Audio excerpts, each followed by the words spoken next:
Hey, how's it going, everyone? Welcome back to another video. This is your host, Rising Oblivion. Today, guys, I have a very special video. So, I have been recently playing Soul Hackers 2. I have gotten the game early access, and I've been playing the game for about a month. So, thank you so much to Atlus and Sega for giving me a code early for this game, allowing me to play it. I've had a lot of fun playing this game, but this is going to be my overall review of the game so far. So, there will be some minor spoilers within this video. Like I said, I've been playing it for a while, so I do know the ending and everything like that, but I will not be spoiling the ending or much of the story details within this video. I'm just going to be talking a little bit more about the game's mechanics, the overall feel of the game, and just my overall review. I will not spoil the endings, I will not spoil any big story arcs, but unfortunately, of course, you know, this is going to be a review, so there are going to be some minor spoilers that you're going to be able to see within this video, so I'm going to give you that warning now, but let's go ahead and just jump into this review. So the first thing I kind of wanted to talk about is the software and where you can play this game. Obviously, this is released on everything but the Switch pretty much. So we're going to talk a little bit more about the, you know, hardware you're playing this game on, the software, of course, that's going to be played on, how it looks, how it plays. Then I'm going to go into more details like gameplay, and then a teeny bit of the story, just more or less how it plays out and the pacing of it. Not actually giving details, but let's go ahead and just jump into what this game is played on. So this is released on next gen, current gen, and also on PC. Like I said, pretty much everything but the Switch is where this is going to be at. It's also on Game Pass and whatnot, and comes out whenever you see this review, August 26th. So those are the details as to when the game is going to be releasing and what platforms. But which platform is the right platform to be playing this game on? So I have a few friends who have also played this game and have this on different consoles. I played Soul Hackers 2 on the PS5, but I have some friends who also played the game on PC, and some people who played it on last gen. My friend Gabby, for instance, she played it on PS4 and said that there was a noticeable difference. You could tell that it was the inferior version of the game, however, it wasn't unplayable. So I think that this is going to be something that you can play on last gen. Next gen, of course, it's going to look a little bit better, it's going to play a little bit better, and then PC, it sort of just depends on what kind of PC you have. So I played this on the PS5, and I gotta say, I had no bug crashes, I had nothing pretty much go wrong with my game when it actually came to just playing it. It didn't have any crashes, there were no messed up textures, no bugs, nothing like that. There is going to be a day one patch whenever this comes out to fix a few things like the camera angles and whatnot, which is definitely something that we all vocalized to Atlus whenever we talked about this game, because it was like fixed being right behind Ringo, and it was like super like just hard to play the game when it was like that. But that was just like a technical issue, right? That's something that they easily could change. But I played this on the PS5, and I gotta say, guys, this might be the best looking Atlus game I have ever played.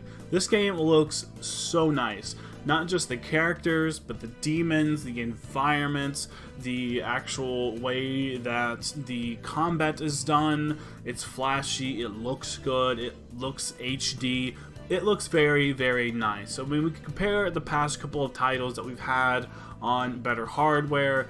SMT5 unfortunately stuck on the Switch, so it was limited as to what it could do, but it still was a very good looking game. And then of course Persona 5 Royal, we have that on the, you know, PS4 and whatnot last gen, but it was a PS3 ported game, so it's not necessarily the best looking game. It does look good, it does do what it wants to do, you know, it looks and gets the job done, but Soul Hackers 2 looks infinitely better than both of those titles. I would say Soul Hackers 2 is the best looking Megaten game that we have. If you love Megaten games, go for this. It looks good. Like I said, the environments look good. The demons have probably looked the best that they have ever looked when it comes to Soul Hackers 2. And there are plenty of demons in here. It's not, you know, super big compendium. It's only about 100 something or so demons, but it is still a very nice looking, you know, game. The compendium's nice. The amount of demons you get to see is nice. They all look good in this HD, you know, whatever. It looks very nice, honestly. And if you're playing on the PS5 or some of the next-gen consoles, you're going to enjoy this game a lot. It honestly feels like a next-gen experience when it comes to a Megaten game. I have to say, it really does. But let's move on over to some other things here. Let's talk a little bit about the game's pacing. And I wanted to talk about this because this is the problem I think I have with Soul Hackers 2. It is that the pacing of the game when it comes to story and gameplay, because, you know, there's a little bit of a balance of both. I don't necessarily think that this game is unfair to judge it next to P5 because it does take a lot of elements from Persona. And I know a lot of people don't want that, but sadly, it is what it is. It takes some elements from that. You have your gameplay bits, then you have your story bits in the overworld, and it sort of goes back and forth. It isn't something like SMT5 or SMT3 or whatever, where you're kind of just getting story bits as you go along, but pretty much you're doing all the combat the whole time, and you get certain cutscenes here or there. This game does not feel like that. It feels like you're having your overworld where you get all your story bits and stuff like that, and then you have your fights, which are in these different places. The Nexus, for instance, is a place that is similar to Mementos, where it is, you know, basically this place where you just keep doing missions, and that's where your soul levels are. You increase your soul level with each of the different characters there, the three characters, Melody, Arrow, and Saizo. Those three basically have their own sort of like mementos, if that's, you know, the best place to, you know, call that, I guess you could say. It's similar to Mementos where you keep going down, keep doing fights. You also have side quests and whatnot there as well. But you're basically doing that for a long time, getting out of that, going to the overworld, doing some overworld stuff, then jumping back into Nexus, and then fighting all those stuff there. So that is basically how that's going to go. Then there's some different areas where basically you find a location, or you're told about a location, you go there, and then do it. That's your story bits. So you have story parts that are just added on to your overworld map, and you go to there and fight there. You always have the, you know, access thing there for you to jump into, which is basically the mementos thing, like I said, to increase your character's soul levels. The soul levels unlock new abilities, they unlock different things for the characters as you go along. About every 10 soul levels is how you increase that. Soul levels increase by doing stuff in the overworld and helping your, you know, characters out, basically by getting the story of them and also just talking with them. So that's your bit of, you know, your combo there. You have your story parts, increasing the soul levels. Once the soul levels increase, it affects gameplay. Sound familiar? Well, that's pretty similar to what P5 did. You increase someone's story, go through their story, you unlock stuff for them that then gives you things in combat that you can use as well. Also, overworld items and things like that you can use as well. A stoma and also getting the ability to sprint are two things that you unlock by soul levels by different characters. And yeah, it's strange how it does that, but that is how you unlock that sort of stuff, and that's just sort of is what it is. So you have to basically increase soul level. That is something that they definitely want you to do. However, you do not have to do that.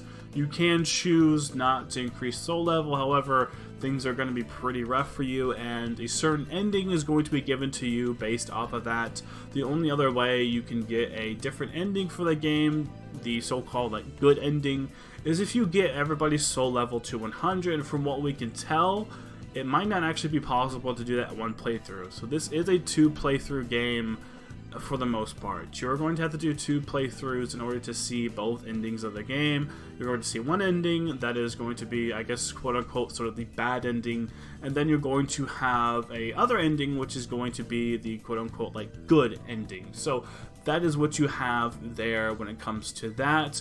And there's basically only the 2 endings. That's all you're going to be getting here. There isn't a, like, you know, how they used to do it with other Mega 10 games where there is, you know, law and chaos. That's not really here. It's just the 2 different endings based off of the choices that you make, pretty much, getting to the end of the game. Like I said, it has to deal with soul level, so I'm just going to give that there. I'm not going to tell you what happens in either of the endings or anything. Like I said, I'm not going to give any huge story spoilers there because I want you to enjoy the game. Enjoy the game, please.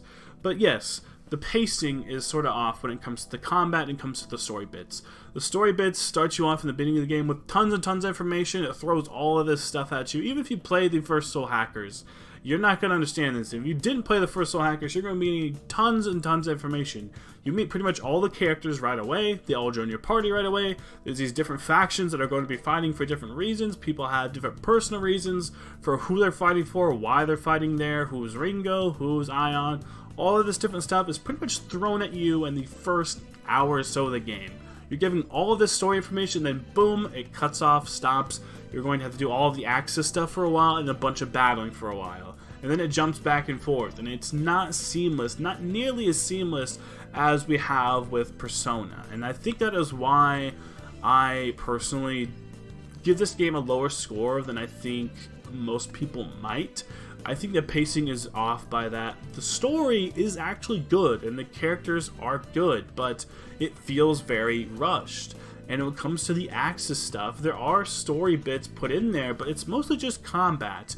And the entire place in Axis looks sort of the same. It's like Mementos, but you're pretty much just doing the exact same place over and over again. And there's a bunch of portals. It is a more old-style dungeon, which brings me to my next topic of dungeons. What is the layout when it comes to the actual combat? What is the layout when things happen here? Well, let's talk a little bit about how fights are first, and then we'll jump into dungeon design. So, fights typically are pretty much the same. Enemies have weaknesses, you have affinities in this, there's different ways to do that. I think I'm going to have a tips and tricks video to sort of talk about affinities and just how to approach combat and whatnot. So expect that here soon after this goes up. A day or two afterwards we'll probably have that tips video up, just talking about different affinities and whatnot. But you have weaknesses, you have affinities, of course you have all the different stuff here. There's Ruin, which is basically like the, not poison, but Ruin is sort of like the dark in this game, or whatever you may call it, is sort of like that. There isn't like darkness skills or death skills or whatever, it's just called Ruin. So that's also another weakness there. Characters have weaknesses. There is striking weakness, and there's also gun weakness, which is in this game as well. So there's different weaknesses. Typical combat, you try to do, you know, figure out things whenever you're trying to line up your characters against the different enemies. And of course you want to have, you know, as many weaknesses striked in a row. Well, kind of. You have to unlock weaknesses that add to the stack in this game, and that's what stack is. Stack is going to be what you're focusing on for this game. If you strike an enemy's weakness, or if you potentially do crits and whatnot, depends if you unlock it, you get a new thing added to your stack. And however high the stack is how strong your Sabbath is going to be. And Sabbath is an ability in this game where you get it right away, and depending on how high the stack is, which is you striking the weaknesses of enemies or potentially getting crits and whatnot, the stack number will increase, which then unlocks what's called a Sabbath. So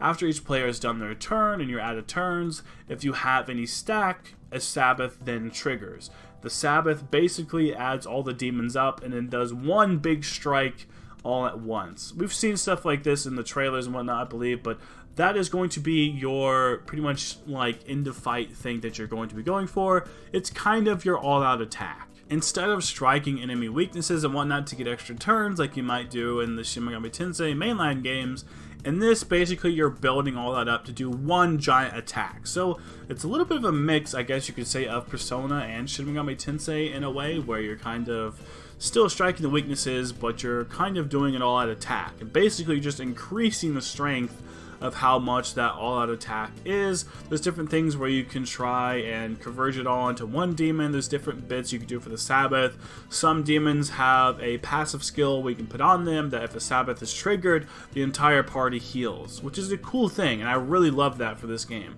I think this game's gameplay is enticing, it's fun, and it's different, and I like that.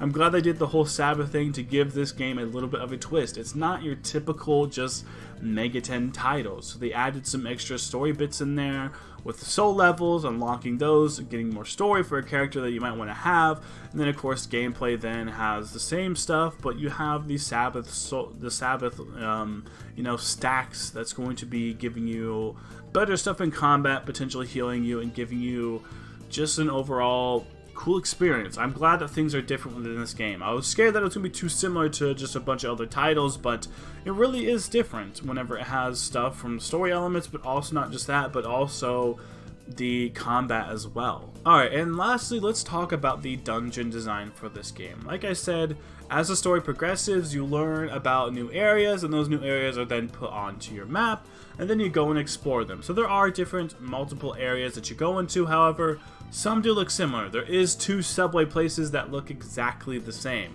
It looks like the underground subway. Similar to what you see in SMT3, it almost actually has the exact same layout, which is kind of funny enough, but I guess that's just what it looks like in Japan, so it makes sense for it to look the same. But you do have that there when it comes to the dungeons. The dungeons do look somewhat similar here or there. There are different environments, different places, which is nice. There is like this big sort of like tower that you go into, which has different multiple floors, and that does look different. There are places that look significantly different than others, but some sort of hold the same design. You do see certain items from other dungeons there and there as well. The axis, like I said, which is in place you increase your soul level, which is similar to Mementos. That entire place looks exactly the same. Even for each character's place, it looks exactly the same. As you keep going down, nothing really changes, and it keeps looking the same exact color. It feels very rushed, or you could say like budgeted. Like, it does not have a lot of difference there. If I had to compare this game's dungeons to any other game, I would probably compare it to something like Persona 4.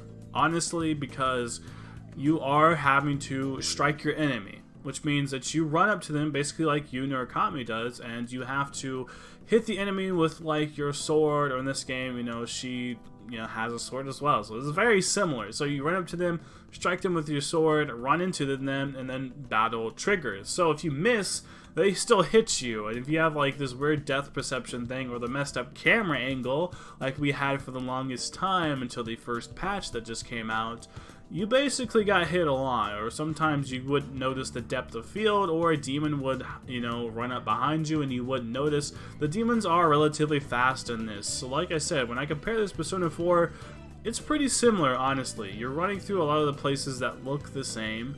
You're having to hit the demons and then run into them into trigger battle.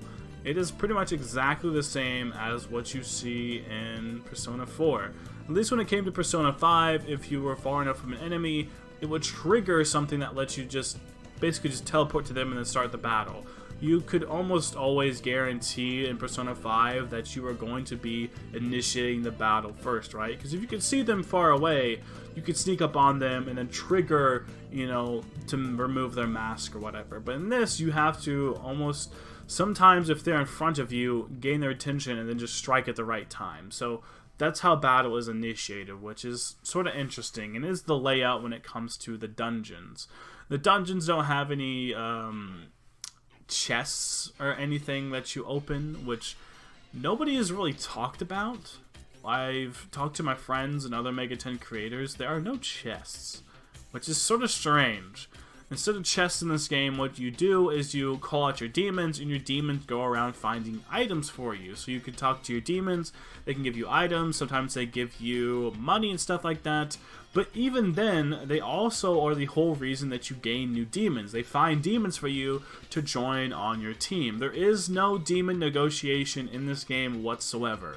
The only way you gain demons is to talk to your demons that had found other demons, and your demons are just randomly placed around the dungeon, so you don't know exactly what you're going to be getting from them unless you run up to them and see a little icon. They'll show like a little, SMT demon or whatever. You talk to them, and then they say, here's a new demon, they want $20,000, want them to join? And then you click yes, and it's like, okay, boom, good to go. I actually have not had a demon not join me, other than it being a level thing, so I don't know, maybe you just trade them whenever and it guarantees that you're going to get them. I'm not 100% sure. I haven't ever had them deny me, which is funny enough. So that is the way you do that. There are no chests. Instead, you just talk to your demons and they give you items. They can give you healing items. Like I said, they can also give you money. They can also give you crafting items, which is a crafting thing in this game.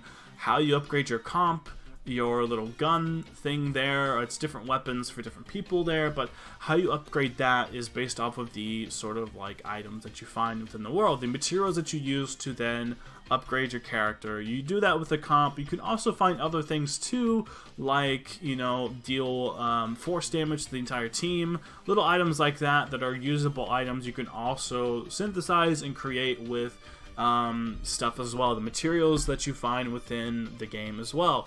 Just doing battles gives you those materials, but you can gain even more materials and potentially even more you know, I guess you could say rare materials used to create rare things like a bead or a bead chain or whatever, or maybe even an almighty skill that triggers and it hits everybody with almighty stuff just from an item. Those rare things are going to be things that you're probably going to find from your demons or doing these like mini boss fights and whatnot, because in the overworld, or in the, I guess, like overall part of the dungeons, you see there's red demons that run around. You hit them, it triggers battle. There are also bigger purple ones that are going to be giving you more money, more XP, and they also give you more rewards for doing that type of stuff, giving you rare materials to create things with. Like I said, like almighty skills or comp upgrades, which the comp upgrades can increase your character's attacks, you know, forever. It just permanently increases their attacks, maybe gives them a different sort of thing. I know Melody had something like Mercy Kill, which is a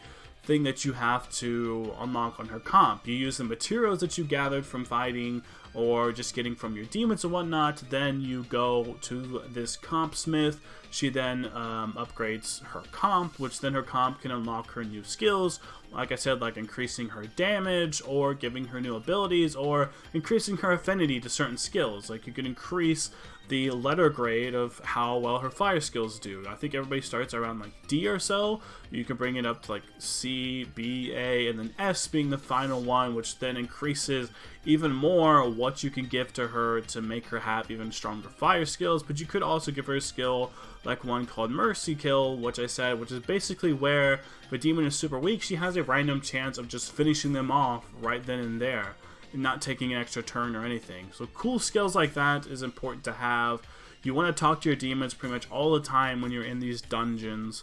Like I said, they all look the same, unfortunately. If you're at a place, just know that that place is going to look the same pretty much all throughout.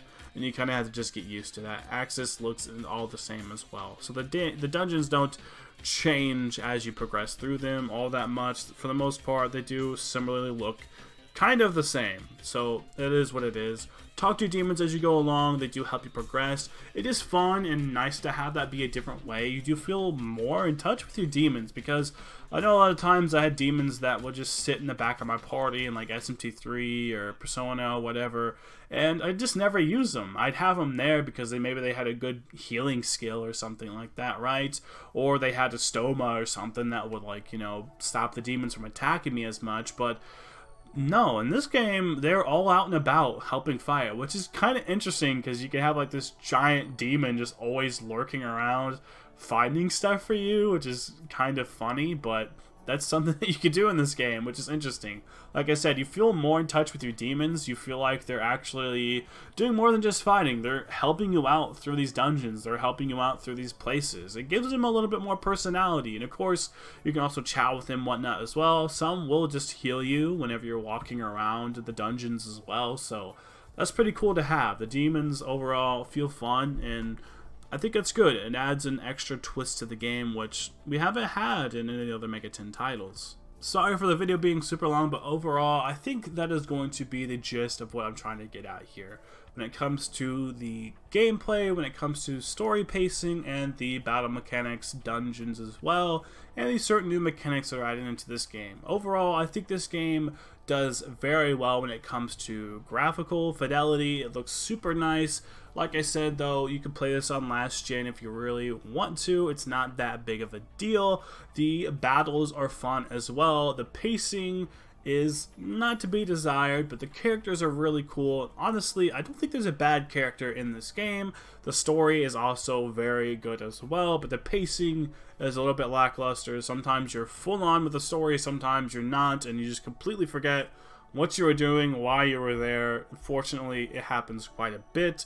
These side quests are alright. They're a little bit fetch questy, so that is what it is. That's there. The game overall is not a bad game. I would not say that this would be something that you should not play. If you love Atlus games, you like Mega 10 games, definitely give this game a try. Definitely play this game. I had fun with it. I had times where I wanted to quickly get on my console just to play the game. So that just goes to show how much I really liked it. I did spend hours playing it. As soon as I got it, I played it for like 6 or 7 hours straight. And that's not just because I wanted to make content, but because I really enjoyed the game. I had a lot of fun. The story is intriguing, the characters are good, the combat's fun.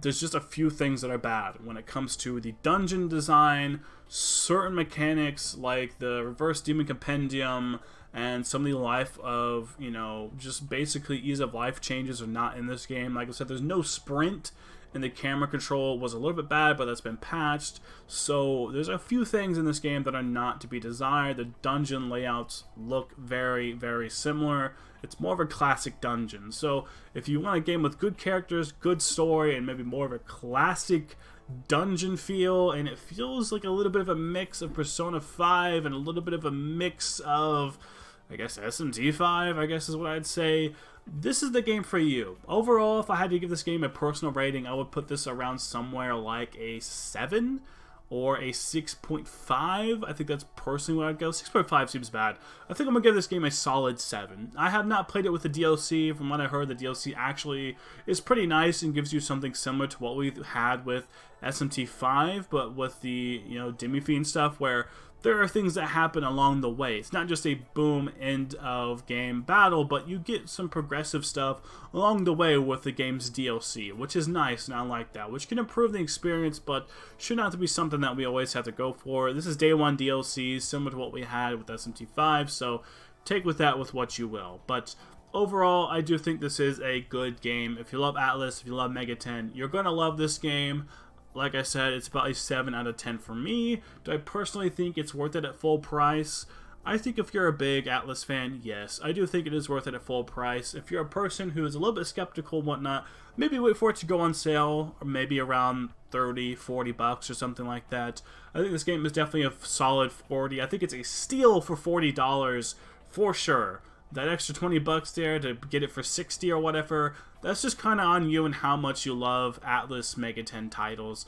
Hopefully this was a good review of Soul Hackers 2. I really enjoyed talking about this. Like I said, this is not heavy spoilery stuff or like the story and whatnot, so I'm recording this so late. It's such a long video, so thank you all for bearing with me. If you made it all the way to the end of this video, you are a trooper. Thank you so much for watching this video. I appreciate it so much. Let me know your thoughts of Soul Hackers 2, what you're playing it on, if you've got it already. And once again, thank you Atlus and Sega for giving me an early access code to this. I've been playing it for about a month or so, and I really, really enjoy the game. I can't wait to start streaming it for all of you guys, and playing it with the DLC, because that's still something I have not seen yet. But that's going to be this video, you guys. Please like, comment, subscribe for more content. As always, thank you all so much for watching.